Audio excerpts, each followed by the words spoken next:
So அதில் இந்த விஜய்க்காக நம்ம வந்து ஒரு பெரிய அதை பற்றி டிஸ்கஸ் பண்ணிடுறேன். But you can see the crowd. அங்கே ஒரு டிசிப்ளின் இல்லை, ஒரு ஒரு அரேஞ்ச்மெண்ட்ஸ் இல்லை, நிறைய பெண்கள் மயங்கி விழுந்திருக்காங்க, தண்ணி இல்லை. அப்போ வந்து இந்த மக்கள் மேலேயும் தவறு இருக்குது. இவங்க போய் அங்கே போய் அந்த கூட்டத்து நெரிசலில் போய் அப்படி போய் விழுணுமானா தேவையில்லை. அப்போ எவ்வளோ பேர் இதில் சாகுறாங்க, எவ்வளோ பேர் அடிப்படுறாங்க. It can become very serious for them tomorrow அந்த அடி. ஓகே, இதை வந்து மக்கள் தான் யோசிக்கணும். நான் வந்து விஜயை தப்பு சொல்ல மாட்டேன். நீ கூட்டமாக போகிறது உங்கள் தப்பு.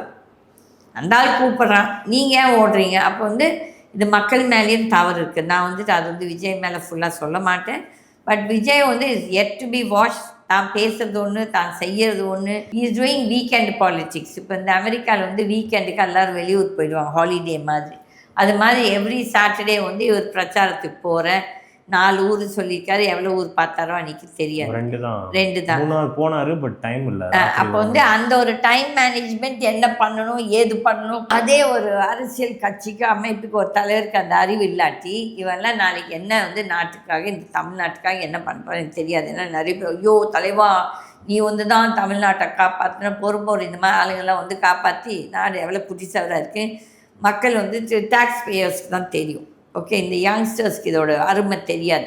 இவங்களுக்கெல்லாம் எப்போ இதோட எக்ஸ்பீரியன்ஸ் வரும்னா அவனுக்கு ஒரு 40 வயசு 50 வயசு வரும்போது ஐயோ நம்ம தப்பு பண்ணிட்டோம்னு சொல்லிட்டு அன்றைக்கி உணர்வாங்க. அப்போ இட்ஸ் டூ லேட்.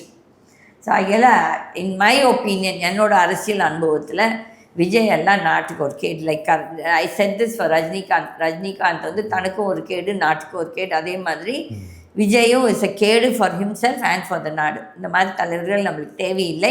அதுக்கு சினிமாக்காரங்க யாருமே அரசியலுக்கு வரக்கூடாதுன்னு நான் சொல்ல. பட் அவங்க வந்து மக்கள் சந்திக்கணும், அவங்களும் மக்களை சந்திக்கணும். எதுவுமே இல்லாமல் சும்மா அவங்க இந்த பாப்புலாரிட்டி, ஃபேன் பாப்புலாரிட்டி வச்சு நாங்கள் வந்து அரசியலுக்கு வந்து நாங்கள் இதை செய்வோம் அது செய்வோம், இதெல்லாம் வந்து பித்தலாட்டம். ஓகே, அவ்வளோதான். இன்னும் அதை பற்றி பேசுகிறது வேஸ்ட். விஜயை பற்றி இன்னும் பேசுகிறது வேஸ்ட்.